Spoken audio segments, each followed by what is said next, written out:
Hello creative buddies, welcome back to Flying with Art. In today's video, we are going to make a super cute Mother's Day gift, which is this memory frame, and we are going to use cardboard, some wool, old cloth, some lace and decorative flowers. So without any further ado, let's dive into the video.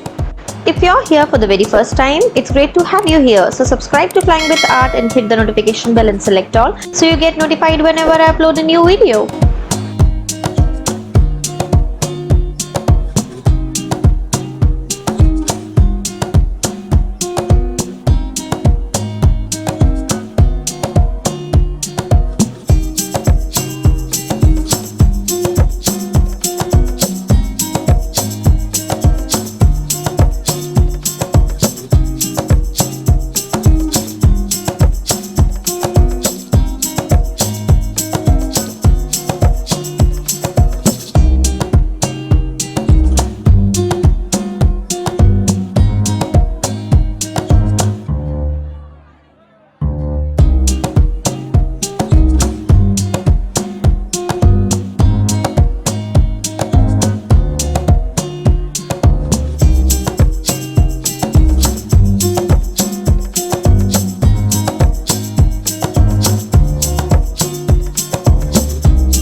After sticking a cute mother baby doll into the frame, we also make a stand for the frame, and our frame is very much ready for sharing our memories. You can hang photos and quotes of your choice, and I'm very much sure that your loved ones or your mother is going to love it. I hope you all love this cute Mother's Day gift idea. If you love this video, don't forget to give me a thumbs up or share your valuable feedback. Thanks for watching. See you in next one.